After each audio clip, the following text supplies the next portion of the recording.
किसी बच्चे पे इन्वेस्टमेंट करते हैं, उसके एजुकेशन पे, हेल्थ पे, तो बदले में हमें फ्यूचर में क्या है उससे रिटर्न्स मिलते हैं, अच्छा कंट्रीब्यूट करता है वो सोसाइटी को, ठीक है। तो हमें ज़्यादातर क्या है, ज़्यादा इन्वेस्ट करना चाहिए अपने बच्चों के एजुकेशन के ऊपर, ठीक है, क्योंकि तभी वो एक एसेट के रूप में काम करेंगे हमारी इकोनॉमी के लिए, हमारे लिए। हमें कॉन्शियस रहना चाहिए प्रॉपर उनके न्यूट्रिशन के लिए, हाइजीन के लिए, उनकी हेल्थ के लिए, ठीक है। अपने बच्चों की नीड्स को देखना चाहिए, ठीक है, उनके एजुकेशन दिलवाने के लिए स्कूल में, गुड हेल्थ के लिए। तो ये क्या है, एक वर्चुअस साइकिल क्रिएट करेगा हमारी इकोनॉमी में। बट अगर हम ऐसा नहीं करते हैं तो ये एक डिसएडवांटेज है हमारी इकोनॉमी के लिए। और वो क्या है, हम हाइजीन नहीं मेंटेन करेंगे अपने बच्चों के लिए, उन्हें अनएजुकेटेड रखेंगे, तो एक विशियस सर्कल ऑफ पॉवर्टी जो है क्रिएट हो जाएगा हमारे देश में।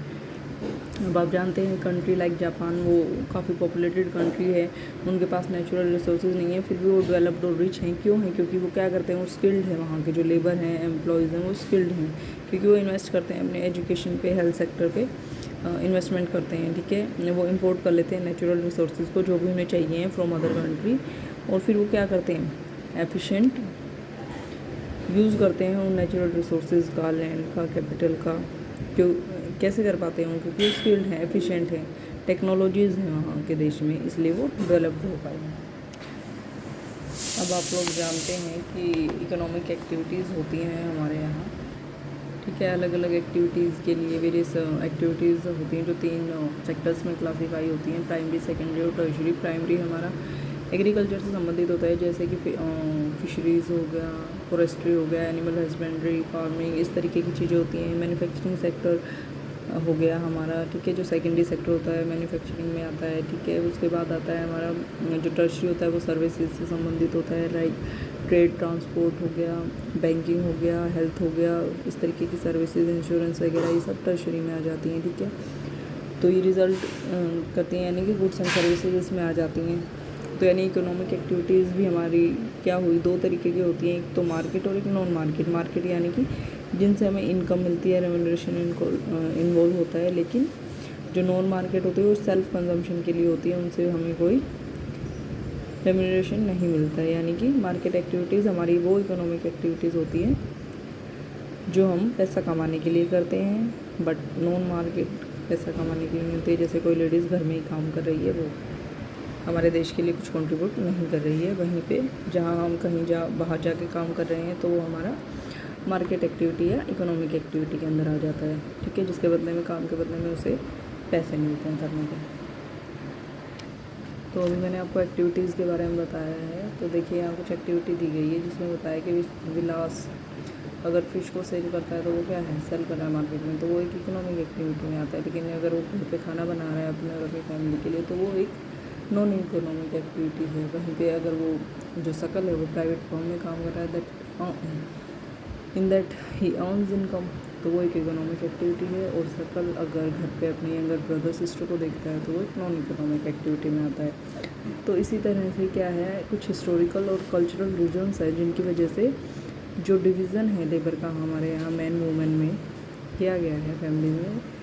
तो यहाँ जनरली क्या माना जाता है कि वुमेन जो है वो डोमेस्टिक जो कोर्स होते हैं घर के काम काज को देखती है, और आदमी जो है बाहर जाके काम करता है। तो जैसा कि आपने पीछे जो एक एग्जांपल दिया गया था, स्टोरी दी गई थी, जिसमें बताया गया था कि जो शकल की मदर है वो घर पे खाना बना रही हैं, बर्तन साफ़ कर रही हैं, कपड़े धो रही हैं, घर की देखभाल कर रही हैं बच्चों की।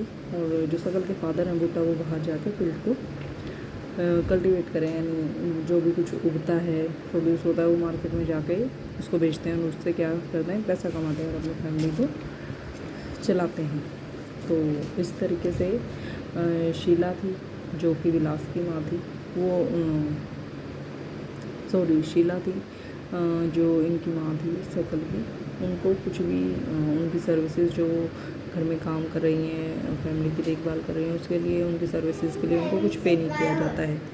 और वहीं पे गीता आपने देखी, जो विलास की माँ थी, उनको उनके वो बाहर काम कर रही थी, मछलियाँ बेच रही थी मार्केट में, वो बाहर इकोनॉमिक एक्टिविटी में इन्वॉल्व थी, तो वो इनकम अर्न कर रही थी, ठीक है। लेकिन क्या था, उनका जो इनकम था काफ़ी कम था। तो अर्निंग जो है किस पे डिपेंड करती है, हमारी एजुकेशन पे, स्किल्स पे डिपेंड करती है, उनके बेसिस पे हम डिटरमाइन करते हैं ठीक है, क्योंकि एजुकेशन जो है कि इंडिविजुअल को काफ़ी हेल्प करती है उसको बेटर बनाने में। इकोनॉमिक अपॉर्चुनिटीज़ उन्हीं को मिलती हैं जो ज़्यादा एजुकेटेड हैं या स्किल्ड हैं, ठीक है। तो ज़्यादा बेटर अपॉर्चुनिटीज़ ले सकते हैं अपनी इकोनॉमी के अंदर। एक इकोनॉमी में क्या है कि ये देखा गया है कि वुमेन को पे कम किया जाता है, ठीक है, और जो मेल है उसको कंपैरेटिवली हायर वेजेस दिए जाते हैं। तो देखिए वुमेन हैं, काफ़ी वुमेन ऐसी हैं जो बहुत ज़्यादा स्किल्ड हैं, एजुकेटेड हैं, वो एडमिनिस्ट्रेशन में भी जाती हैं, ठीक है, साइंटिफिक जो चीज़ें होती हैं उनमें भी इन्वॉल्व होती हैं, ठीक है, टीचिंग में जाती हैं।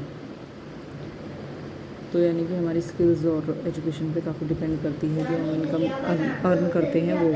तो देखिए किसी भी पॉपुलेशन की क्वालिटी किस पे डिपेंड करती है, उसके लिटरेसी रेट पे, हेल्थ पे, ठीक है, जो एक्वायर कर रहा है, ठीक है, ये सब अगर अच्छे होंगे तो ये क्या होंगे, एसेट होंगे हमारी इकोनॉमी के लिए।